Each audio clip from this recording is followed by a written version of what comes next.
silakan masuk. Assalamualaikum. Waalaikumsalam. Tidak ya? Iya. Oke, silakan duduk tidak.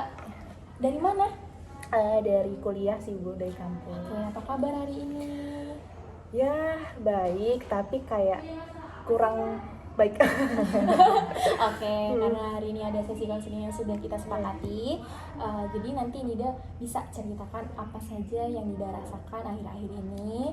Kemudian sebelum itu, Ibu akan menjelaskan asas-asas yang ada di sesi konseling ini ya. Yang pertama adalah asas kerahasiaan, jadi Nida bisa meluapkan segala emosinya, segala perasaannya tanpa takut dibocorkan di lain dari sesi konseling kita ini. Jadi hanya kita yang tahu.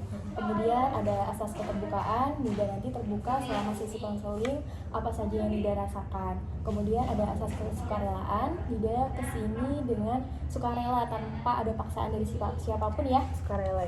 Ya, oke. Apakah Nida siap untuk sesi konseling ini? Siap Bu, tapi saya ada pertanyaan. Iya. Yang asas kerahasiaan itu berarti kalau misalnya saya cerita, Ibu nggak akan beberin kemana-mana kan, termasuk misal teman dekat Ibu gitu, nggak akan kan Bu? Iya, jadi di asas kerahasiaan ini Nida aman untuk segala cerita Nida akan saya tampung sendiri. Oke, nggak akan saya beberkan kemana-mana. Oke. Oke, baik Ibu. Kemudian kita sepakati dulu waktunya ya. Iya. Selama 40 menit apakah cukup Nida? Sebentar Bu, saya cek dulu ya. 40 menit cukup sih Bu, cukup. Oke, baik. Jadi kita mulai dari sekarang dan 40 menit ke depan ya. Oke, baik Ibu. Oke. Ibu akan menanyakan dulu apa sih sebenarnya yang Nida rasakan di akhir-akhir ini? Saya ngerasa kurang nyaman sih Bu, kayak curigaan, terus juga sedih, overthinking, kayak hampir bikin saya tuh ngerasa terganggu gitu loh aktivitas saya, apalagi kan saya kuliah kan Bu, masih kuliah, terus jadi kayak benar-benar terganggu lah kuliah saya. Jadi misal saya tidur tuh kemalaman jadinya, sekarang saya mikirin hal itu saking saya overthinkingnya gitu. Oke, jadi itu adalah perasaan Nida sendiri ya? Iya, benar. Itu ke siapa Nida? Ke pasangan saya sih Bu. Oh, ke pasangan. Ini sebagai apa berarti pacar? Pacar saya. Oke. Jadi Nida merasa overthinking ke pacarnya. Kalau boleh tahu hubungannya sudah berapa lama? Hubungannya udah mau 2 tahun Bu. Oke. Jadi Nida punya hubungan ini udah 2 tahun. 2 tahun ini Nida jalani dengan penuh overthinking. Overthinking dan penuh curiga Penuh sih. curiga. Penuh curiga. Oke, kalau boleh tahu kenapa awalnya peristiwanya itu kenapa? Tadinya tuh kan saya sama dia ini sekota ya Bu. Oh iya. Terus dia kuliah di luar kota. Sebenarnya tuh deket sih, cuma di Jakarta. Cuman tuh saya kan emang sebenarnya saya bisa LDR, tapi saya bisa LDR tuh kalau dari awal emang udah LDR. Nah, sedangkan ini kan kita ketemu dulu nih beberapa bulan, itu kayak kita beberapa bulan pacaran ya Bu, awal-awal pacaran gitu ya, kita kan ketemu terus tiba-tiba LDR. Ya saya kaget. Terlebih dia ini orangnya tuh aktif banget Bu, kayak main sama teman-temannya tuh pasti ada ceweknya. Terus kayak teman SMA yang dulu ada yang beberapa di Jakarta kan, terus teman kuliahnya juga ada ceweknya. Jadi saya tuh suka curiga sendiri gitu loh, kayak misalnya sebenarnya kami pun itu udah tukeran lokasi, tapi nggak menutup kemungkinan saya tetap curiga, karena saya tuh jadi kayak ngecek terus lokasi di mana. Jadi setiap dia berhenti di suatu tempat, saya tuh nyampe kayak nge-copy lokasi itu, terus saya cari di Google Maps, saking kayak ini di jalan mana, ini di mana, ngapain gitu kan. Terus saya jadi kayak benar-benar penuh curiga karena itu sebenarnya Bu. Oke, jadi Nida merasa curiga sendiri ya kalau boleh disimpulkan ya. Iya. Karena pasangannya ini LDR jauh, yang awalnya sekota kemudian nggak sekota, terus Nida merasa padahal udah tuker lokasi, udah saling kabar-kabar, tapi Nida tetap overthinking Dan curiga. Oke. Selain dari yang tadi maps, Nida kan tiap dia berhenti, Nida selalu nyalin alamat maps itu, terus Nida cari itu di mana, terus habis itu cari-cari dia ngapain aja gitu. Selain itu ada nggak ketika Rida curiga, Rida ngapain? Saya biasanya ngecek sosmed sih Bu. Oke. Kayak misal Instagram. Itu saya tuh selalu ngecek berkala kayak followersnya nambah apa enggak gitu, kayak nambah atau tidak kayak gitu kan. Sampai di titik dimana saking saya sering ngecek media sosialnya, kayak saya nanya ini siapa gitu. Dia tuh sampai ngasih passwordnya itu ke saya loh Bu. Dan sebenarnya pun sekarang saya tuh udah megang Instagram dia, sosial media dia gitu, saya udah pegang. Cuma tetap aja kalau misalnya ada yang nge-follow, saya pasti tetap nanya, ini siapa sih kok nge-follow kayak gitu kan. Ya kebanyakan tuh sebenarnya teman-teman kuliah dia, organisasi dia, ya teman-teman sekolah gitu. Tapi emang cewek, maksudnya tuh saya tuh kadang agak gimana ya, nggak suka aja kalau dia followan sama perempuan loh Bu, mau temen mau enggak, karena tuh pasti saya udah jadi curiga gitu loh. Maksudnya saya sendiri aja tuh nggak pernah loh followan sama cowok. Kalau misal ada yang IG saya kan di private ya Bu, nah kalau misalnya dia nge-request follow tuh misalnya laki-laki gitu, saya tuh tolak gitu loh, langsung saya remove. Tapi kok dia ini kayak gampang banget nggak gitu kan. Ya walaupun temen tetap aja nggak sih Bu, saya aja tuh nggak followan sama teman-teman kuliah saya yang laki-laki loh Bu, saking saya ngejaga perasaan dia gitu sih. Oke, jadi menurut Nida ketika pacar Nida temenan sama yang lawan jenis perempuan itu gimana sih Nida? Saya tuh cuma takut ya ada hal-hal yang nggak diinginkan gitu loh Bu. Kayak kita kan ya amit-amitnya kita kan nggak tahu ya masa depan gimana. Saya sama dia pun awalnya ya kita temenan loh gitu. Jadi itu yang memicu saya kayak saking curiganya, karena menurut saya kedekatan dia tuh terlalu berlebihan ya Bu dengan teman-teman perempuannya. Kayak suka nganterin temannya pulang juga, ya walaupun beramai-ramai sih, nggak berdua doang, cuman tetap ada rasa yang gak enak gitu loh. Sedangkan saya di sini, saya kemana-mana sendirian loh Bu, saya nggak pernah minta anterin temen, nggak pernah nebeng, tapi kok dia di sana nebengin orang, terus nganterin sampai kos-kosan, nganterin sampai rumah. Ya walaupun rame-rame itu tadi, cuman kan tetap apa ya, saya ya kesel lah, cemburu gitu. Tapi mau saya ngomong pun ya dianya kayak ya udah aja tetap bakal dilakuin lagi dengan alasan ya kasihan dia nggak ada yang nganterin. Emang dia nggak kasihan Bu sama saya juga, saya lo kemana-mana sendiri. Oke, jadi Nida merasa walaupun cowoknya udah terbuka ya, pasangan Nida udah terbuka, udah ngasih password IG-nya dan lain-lain, udah selalu ngabarin, tapi Nida selalu tetap overthinking dan takut pacar Nida selingkuh gitu ya? Iya. Oke, karena awal berteman sama Nida juga seperti itu hubungannya. Iya. Hubungan pertemanan dulu baru sekarang Iya. udah menjadi pacar gitu ya maksudnya. Benar. Oke. Kalau boleh saya tahu ya Nida, sebenarnya perasaan seperti ini tuh timbul dari pengalaman Nida di masa lalu atau memang di hubungan yang sekarang ini? Ini nggak apa-apa Bu saya cerita? Iya, nggak apa-apa kalau Nida merasa ingin terbuka dan merasa lebih lega, tidak tercerita. Jadi sebenarnya dulu tuh saya pernah diselingkuhin Bu sama mantan pacar saya. Ceritanya itu ya hampir-hampir nggak mirip sih, tapi kayak saya sama dia kan emang jauh, tapi memang jauh dari awal gitu loh. Jadi kita tuh memang pacaran tuh pas dia ya udah di luar kota.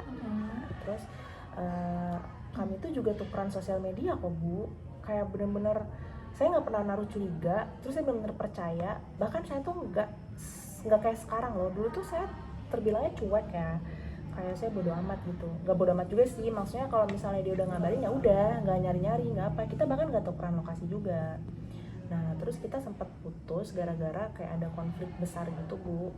Terus pas kita balikan lagi tuh mungkin dia lupa kalau misalnya saya tuh megang sosmed dia waktu itu. Kan kita tukeran juga tuh sosmed. Mungkin dia lupa kalau saya masih megang sosmed dia.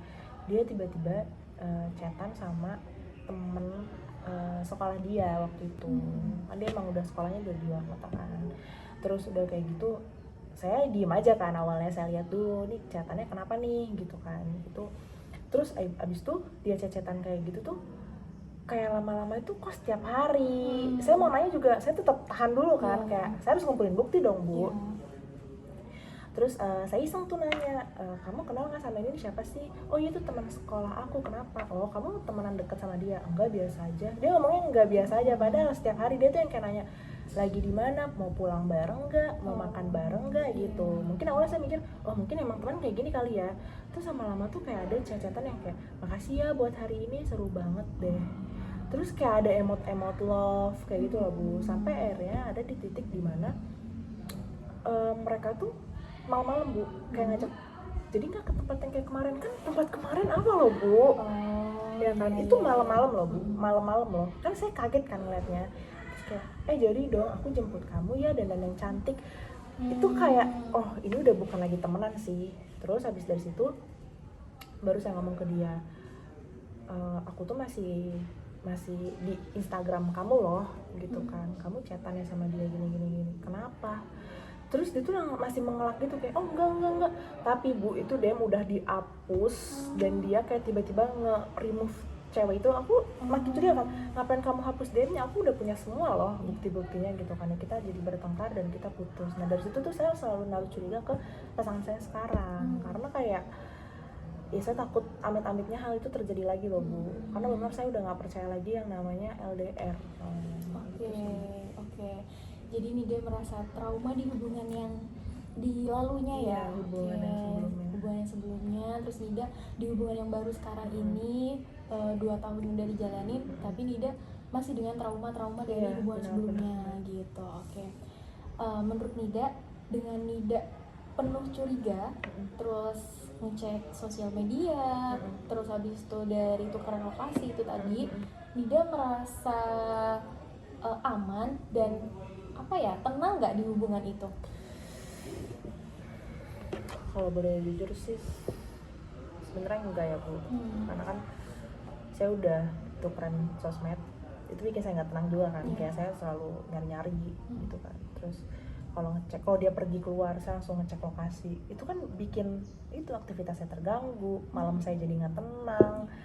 Terus kayak bikin malah menurut saya hubungannya jadi kayak sedikit goyah gitu sih Bu, gara-gara hal itu sebenarnya. Cuman ya gimana juga, ya namanya curiga kan, gimana sih Bu? Iya, karena dari trauma dari hubungan sebelumnya itu tadi ya. Tapi di setelah itu Nida jadi sering ribut nggak di hubungan itu dengan pacarnya? Jujur karena hal itu jadi sering konflik sih Bu. Sebenarnya nggak yang setiap hari, tapi setiap dia keluar itu pasti ada hal yang terjadi. Awalnya tuh memang kayak ya udah kecil, ya lama-lama konflik itu jadi besar sendiri Bu. Dan dia jadi nggak sabaran, saya juga jadi nggak sabaran.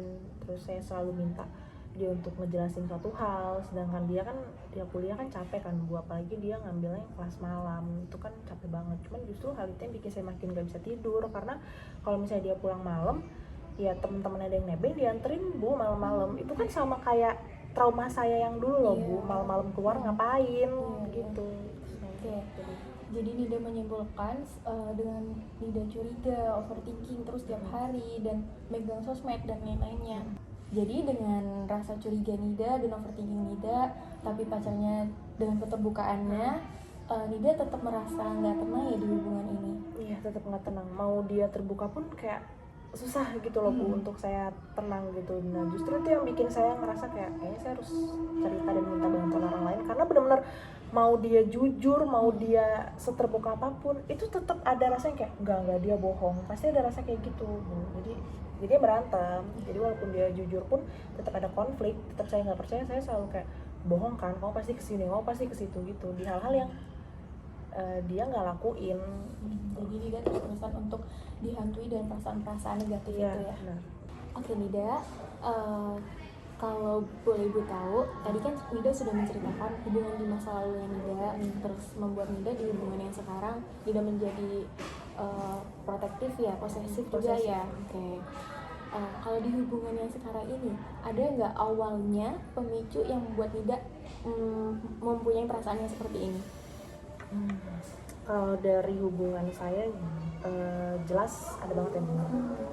Jadi sebenarnya ini yang bikin saya jadi kayak trauma dan curiga juga, yang lebih besar itu di sini dari yang si trauma masa lalu saya itu. Jadi ceritanya tuh gini Bu, saya ini kan selalu bilang sama dia, jangan anterin cewek pulang ya, kayak gitu kan, jangan anterin cewek pulang, jangan aneh-aneh lah intinya. Nah, terus tiba-tiba aja tuh dia tuh kan main berempat waktu itu Bu, jadi cowok 3 cewek 1, ini emang teman-temannya sama dia. Udah nganterin yang 2 cowok itu, saya tahu kan emang rumahnya di lokasi lain, ini rumahnya ini satu rumah itu. Kok dia masih muter lagi, gak langsung ke rumah dia. Jadi kayak ibaratnya itu dia bisa nganterin teman dia yang B, harusnya dia bisa langsung kesini nih, itu langsung nyampe tuh misalnya muter kayak gini kan. Tapi dia malah kesini dulu dan lewat jalan yang kesana baru muter kesini. Itu kan saya curiga kayak, lah kamu nganterin perempuan itu kah? Karena kan aku nggak tahu Bu, saya nggak tahu Bu itu rumah siapa atau adakah temennya yang join lagi, tapi kayaknya enggak, cuma berempat gitu kan. Terus dari situ saya udah ngechat dia tuh berkali-kali di jalan, kamu di mana, kamu nganterin siapa itu, kok kamu malah muter jauh kayak gitu kan. Terus udah kayak gitu sama dia bener-bener nggak dibales, saya telepon pun nggak diangkat, kayak di reject gitu. Sampai dia nyampe rumah, dia kayak nggak terjadi apa-apa Bu, kayak sebentar Bu, saya kok kayak sedih gitu ya, kayak tidak apa-apa gitu. Ini bener-bener yang bikin saya sedih banget loh Bu, kayak saya ngerasa bener-bener saya tuh dibohongin loh sama dia. Kayak apa sih susahnya jujur aja kalau nganterin. Saya tuh iya, saya memang marah, saya bilang sama dia jangan nganterin perempuan, tapi tuh saya nggak tahu loh, itu agak lama juga kan di situ ngapain gitu kan. Terus pas udah selesai nyampe di rumah, dia kayak nggak terjadi apa-apa loh Bu, kayak ya aku udah nyampe nih, aku mau istirahat.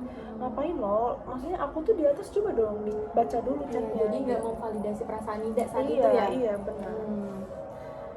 Saya boleh minta waktu dia ngomong? Iya boleh, silakan Nida. Ini agak bikin saya sedih banget sih yang ini. Terima kasih ya Bu.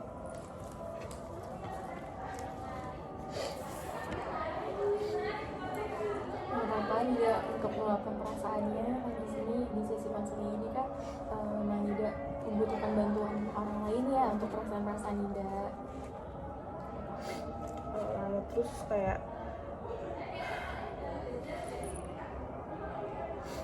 saya lanjut ya Bu. Terus kayak karena dia kayak nggak terjadi apa-apa tuh yang bikin hati saya tuh makin gak enak gitu loh Bu. Iya. Kenapa sih harus kayak gitu kan, saya lagi sedih, kenapa dia nggak nanyain kamu kenapa gitu, nggak ada Bu. Kayak bener-bener dia ya udah tuh aku bilang kamu habis dari mana, terus dia nggak jawabnya kayak ya habis dari main sama teman-teman dan habis nganterin mereka itu yang disebut tuh cuma yang cowok-cowoknya doang. Soalnya aku tanya terus si ini gimana, si cewek itu gitu kan. Terus dia kayak udah kamu kayaknya harusnya tidur deh, kamu istirahat, soalnya kamu pasti capek. Dia tiba-tiba kayak gitu. So aku bilang tuh kan ada sesuatu kan, kamu nganterin dia pulang, kamu agak lama sih tadi berhentinya, itu pasti kos-kosan dia kan. Kamu pokoknya aku tuh bener kayak ya udah nanyain dia tuh serentetan pertanyaan itu ya, kayak wajar nggak sih kalau misalnya saya nanya kayak gitu Bu, kayak dia loh nggak ngejelasin, dia nggak izin juga. Sedangkan saya Bu, pas mobil saya rusak, saya tuh ditemenin sama teman-teman saya yang cowok karena emang dia ngerti bengkel gitu kan. Saya tuh udah jangan nanya sama mereka, tapi mau nanya sama siapa lagi gitu. Terus saya dianterin mereka pulang, itu saya izin loh ke dia, aku izin ya mau dianterin sama si teman aku yang cowok karena kan mobil aku lagi rusak dan gak ada yang naik mobil, apa sih yang cewek-ceweknya gak ada yang bawa motor gitu kan, gak ada yang bawa kendaraan. Karena saya nggak boleh naik ojek online loh Bu sama keluarga saya, bahkan dia pun nggak memperbolehkan saya naik ojek online gitu kan, karena satu dan lain hal. Terus saya izin dan dia tahu, di jalan pun saya kabarin ini baru sampai sini kayak gitu.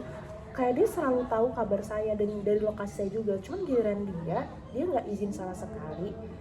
Itu pertama kalinya, dan maksud saya walaupun saya nggak suka dia dianterin lawan jenis tuh ngomong aja izin. Ya walaupun saya tetap marah, cuman seenggaknya tuh izin. Jadi kan saya tahu dan hati saya tenang gitu. Kan kalau kayak gitu kayak kenapa nggak izin, ngapain loh selama di perjalanan tuh ngapain aja, kan itu loh yang saya pikirin gitu kan. Terus ya udah kayak gitu saya nanya-nanya dan akhirnya dia kayak nggak suka sama hal itu, kayak benar-benar ngerasa saya terlalu kepo lah, terlalu marah-marah, terlalu posesif ke dia. Padahal dia tahu sendiri kalau saya udah ceritain emang saya tuh orangnya kayak gini gitu kan, karena trauma saya masa lalu juga, saya dia ngerti. Tapi yang itu bikin saya ngerasa kayak ini beneran gitu lah, bikin saya sakit hati. Oke, jadi Nida nggak memvalidasi perasaan Nida saat itu ya? Enggak sama sekali. Jadi waktu itu pacar Nida reaksinya bagaimana, marah atau memang cuma cukup udah tidur aja gitu? Marahnya tuh yang beneran kayak, kamu kenapa sih curiga sama aku tuh bener-bener cuma nganterin dia ya, aku tuh gak ada ngapain juga aku sama dia, orang dia udah mau nikah katanya. Terus ya saya bilang gini, wah tuh kalau udah mau nikah kenapa gak dijemput calonnya aja gitu kan. Saya bilang ya calonnya tuh gak kerja di sini, dia bener jauh kerjanya, gak di sini gitu kan. Terus saya bilang itu emang calonnya gak marah juga tuh, mereka kan LDR juga, ya enggak lah calonnya mah lebih percaya daripada kamu. Nah pas itu tuh kayak kok dibanding-bandingin gitu kan, ya nggak etis aja gitu saya ngerasa. Saya bilang ya dia pacarnya laki-laki kan emang seperti itu, aku bilang kayak gitu kan. Saya bilang kayak gitu, terus kayak maksudnya kayak gitu gimana ya, mereka kan lebih mudah untuk ya mendua kek, lebih mudah kayak gitu, kayak mereka ngerasa mereka tuh lebih mudah dimaafkan gitu kan. Saya bilang kayak gitu, kata dia nggak semua lagi kayak gitu ya katanya. Semua orang juga ngomong kayak gitu sama aja, jadi kayak gitu tuh bener-bener otot-ototan gitu loh. Terus kayak saya bilang pokoknya saya nggak mau ya kalau misalnya kamu sekali lagi nganterin si perempuan ini, karena bener-bener saya nggak bisa sama sekali. Mau dia nganterin itu cuma 5 detik 5 menit itu saya nggak bisa sama sekali sama si perempuan ini, karena bener terlalu dekat loh Bu sama dia, teman SMA-nya. Dan si perempuan ini teman dekat sama mantan dia dulu pas SMA, kan saya jadi makin kayak ngerasa gimana gitu kan. Jadi kayak harusnya kamu tahu dong, kamu harusnya jaga batas dong, ini loh teman mantan kamu gitu kan. Kayak saya takutnya entah si temen ini, si perempuan ini kayak cerita ke mantannya kayak tadi habis dia dari sini tahu bla bla bla. Saya tuh nggak mau kalau misalnya mantan dia tuh juga tahu kabar pacar saya sekarang gitu loh Bu. Tapi dia benar-benar nggak bisa terima itu, jadi kayak marah-marah, benar-benar semarah-marah itu sampai bilang saya tuh berlebihan, sampai bilang saya tuh keterlaluan kayak gitu. Padahal tuh nggak sekali loh hal itu terjadi, ada pernah lah. Oke, jadi selain pacar Nida ini terbuka atas semuanya, tapi di sisi lain juga pacar Nida ini terkadang marah kalau Nida sampai posesifnya seperti itu gitu ya, bukan menjelaskan dengan baik tetapi malah marah juga gitu. Marah balik. Oke. Nida kalau boleh tahu ada nggak sih dari lingkungan pertemanan Nida atau teman dekat atau lainnya yang sama halnya seperti ini dan membuat Nida jadi makin percaya kalau hubungan LDR itu gak baik gitu, kayak memicu gitu ya Bu? Iya, pemicu utamanya. Ada banget malah. Jadi saya punya teman dekat kan, bener sedekat itu. Terus kita suka kayak sharing cerita. Nah, terus dia tuh kan LDR juga Bu sama pacar ya kan. Emang pacarnya tuh udah kedinasan gitu lagi. Terus kayak yang keren, yang kayak gitulah, yang terlihatnya baik banget gitu. Terus dia waktu itu nangis-nangis ke saya kayak diselingkuhin sama si yang paling keren itu. Jadi saya ngerasa kayak oh ada nih bukti nyata ternyata LDR tuh kayak gitu ya gitu. Padahal ya mereka juga udah benar-benar tukeran semuanya, lokasi, sosmed, bahkan kadang teman saya tuh megang WA-nya dia loh, WA si pacarnya tuh kadang dipegang sama dia juga.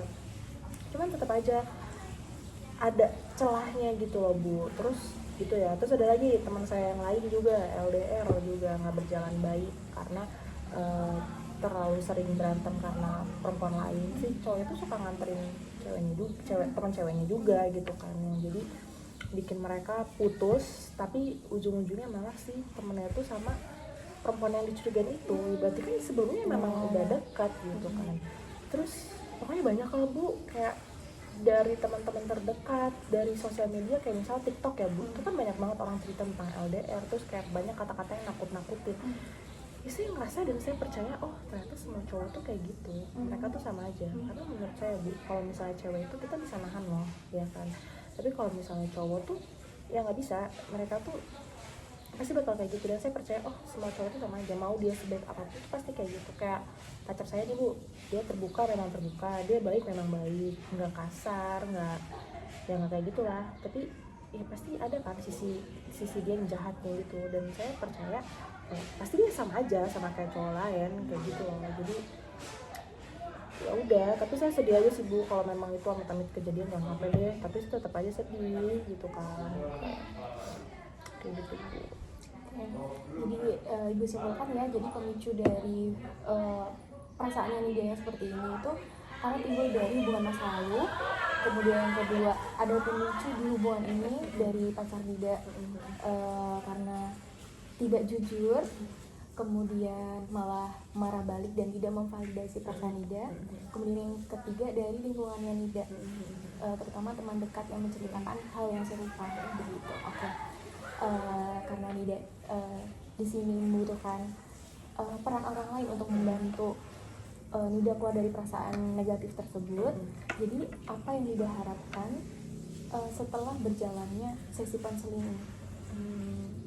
Yang pasti saya berharap kalau nantinya saya bakal bisa percaya ya sama karena sebelum saya kesini pun saya tuh sebenarnya tuh kayak sebenarnya ini hubungan masih bisa diperbaiki dan saya tuh masih percaya sama pacar saya karena dia tuh baik banget lagi kayak saya jadi mau nangis lagi ya nggak apa-apa Nida. Kayak dia tuh bahasanya zaman sekarang tuh kayak effortnya tuh ada banget loh Bu, kayak walaupun kita jauh gitu kadang dia tuh selalu pulang di hari-hari spesial gitu kan, kayak hari spesial saya atau hari spesial dia tuh selalu mau ngasih yang terbaik gitu kan. Sebenarnya saya bisa aja kan kesana gitu, tapi karena tuntutan kuliah dan saya juga nggak boleh pergi jauh sama orang tua saya, jadi dia selalu ngalah yang selalu nyamperin dan dia tuh nggak pernah kayak mengeluhkan hal itu loh Bu. Jadi menurut saya sebenarnya sih masih bisa diperbaikin ya kalau hal kayak gini, dan sebenarnya nggak terbukti kalau dia yang gimana ya, paling cuma dia bohong tuh dia bilangnya sih karena dia takut ketahuan,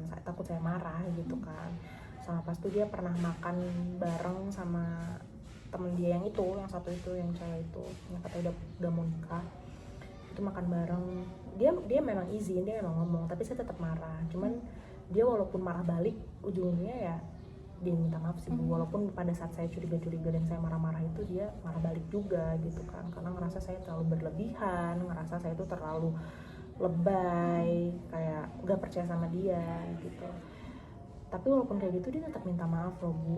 Kayak bahkan pas lagi sedih dia selalu nemenin kayak gitu kan. Kayak walaupun dia dibalik kecurigaan saya tuh dia masih tetap pacar terbaik yang pernah saya punya sih Bu. Kayak ya apalagi di umur sekarang kan kita mikirnya pasti ke depannya kan Bu, dan saya ngerasa kayaknya kalau saya sama dia tuh aman sih masa depan saya gitu kan.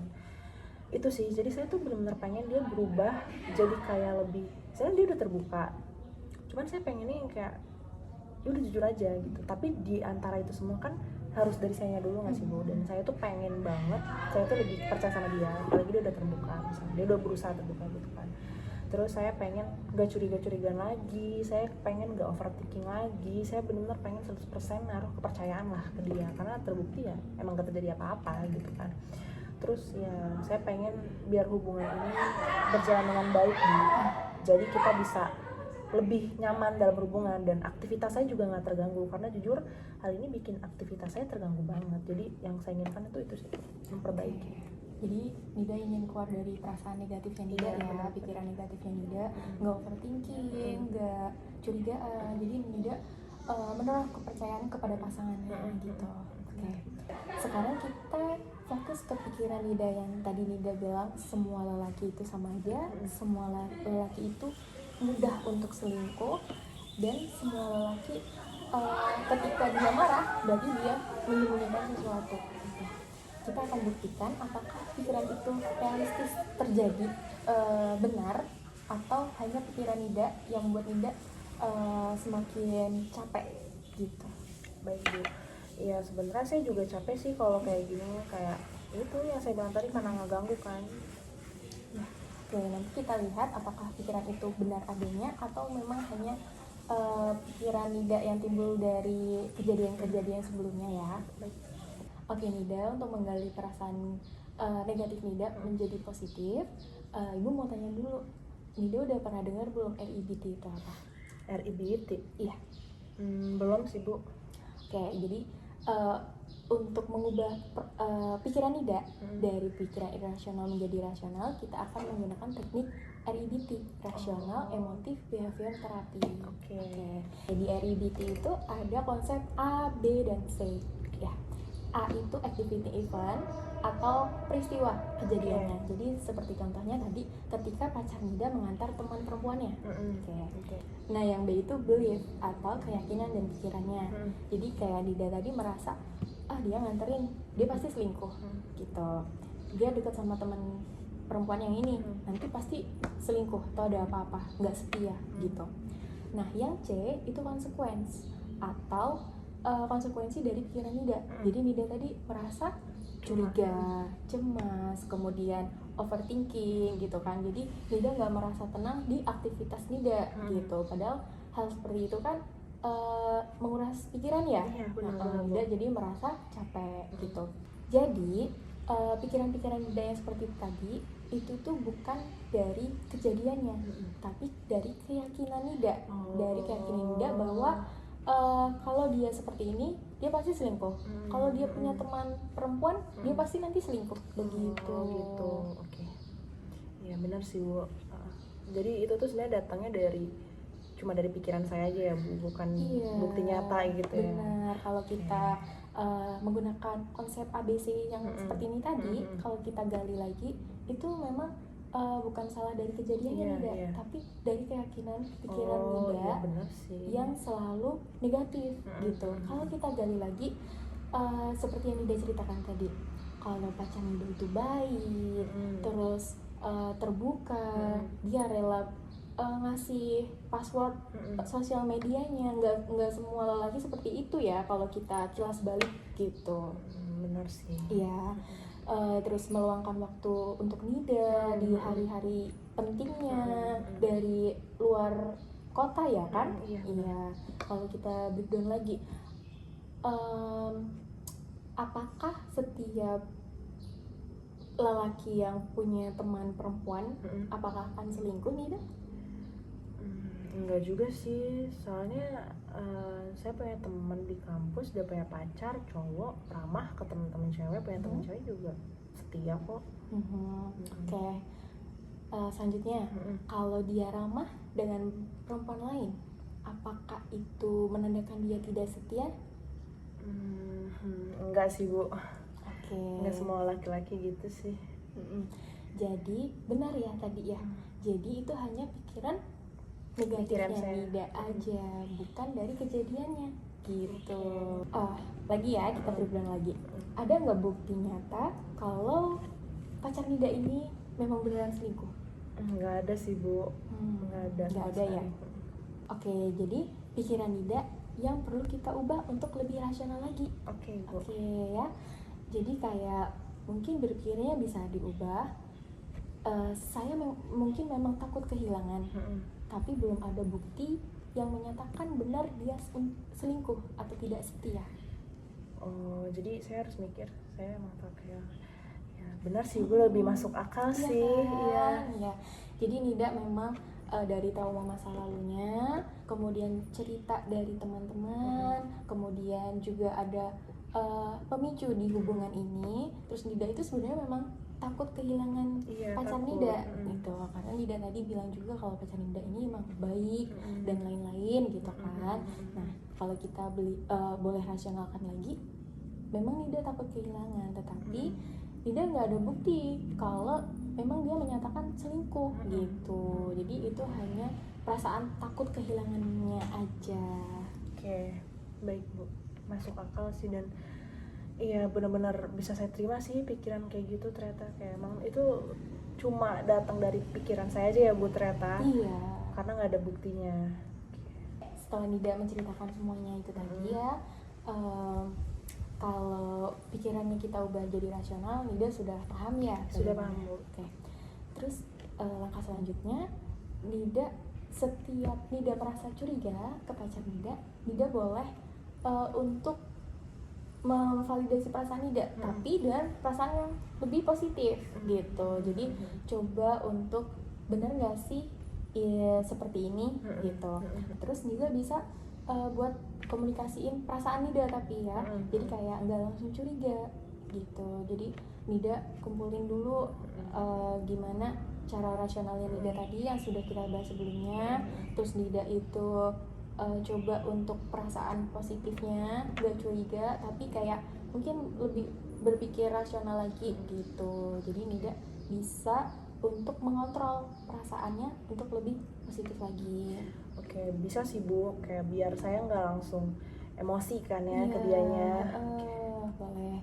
Terus Kalau boleh Ibu sarankan untuk minggu ini, ketika Nida merasa curiga, contohnya ketika dia terlambat pulang, kita bisa untuk journaling dari perasaan Nida, curiganya apa. Contohnya tadi dia terlambat pulang. Terus habis itu alternatif dari perasaan Nida, curiganya. Jadi kayak pikiran rasionalnya apa. Jadi mungkin di sana sedang macet, atau mungkin dia lagi angkat telepon dari temannya atau bagaimana gitu. Oke. Jadi homework minggu ini Nida bisa journaling perasaan curiga Nida, pemicunya apa, kemudian pikiran rasional dari Nida itu apa. Oke, berarti nanti kalau misalnya saya ngerasa curiga atau apa, saya bisa langsung nulisin perasaan saya gitu ya Bu, dan alternatifnya dari kecurigaan saya apa biar lebih positif ya pikiran saya. Oke, baik Ibu. Kemudian kalau jurnal itu masih terasa sulit buat Nida bisa untuk diam dulu, untuk menenangkan diri dulu, kemudian tarik nafas, baru nanti boleh untuk bertanya, tapi jangan sampai seperti yang sebelumnya gitu, tidak menimbulkan kecurigaan gitu. Jadi lebih positif lagi gitu. Mungkin tanya kenapa terlambat pulang, apakah macet gitu. Oke. Paham. Ya, oke. Jadi setelah Nida udah menceritakan segala perasaan Nida, dan terima kasih atas keterbukaannya Nida untuk konseling ini. Gimana perasaan Nida sekarang? Alhamdulillah lumayan lega sih Bu, saya hari ini karena udah ngeluarin semuanya, dan ternyata setelah saya pikir itu cuma dari pikiran saya, dan itu bikin saya lebih lega lagi Kak, karena ya bukan dari perilaku dia kan, tapi cuma dari pikiran saya sendiri. Jadi saya udah lega. Alhamdulillah kalau Nida sudah merasa lega. Di sesi konseling kita juga yang sudah kita sepakati 40 menit tadi sudah hampir habis. Saya terima kasih atas keterbukaan Nida. Kemudian saya juga akan merahasiakan cerita Nida ini. Oke. Terima kasih atas waktu keterbukaan Nida untuk sesi konseling ini ya. Terima kasih banyak juga ya Bu udah bantu saya. Semoga Nida lebih berpikir untuk rasional lagi. Amin. Ya, dan hubungannya langgeng. Amin. Makasih banyak ya Bu. Kalau gitu saya pulang ya Bu ya. Hati-hati di jalan ya Nida. Makasih banyak ya Ibu. Iya. Assalamualaikum. Waalaikumsalam.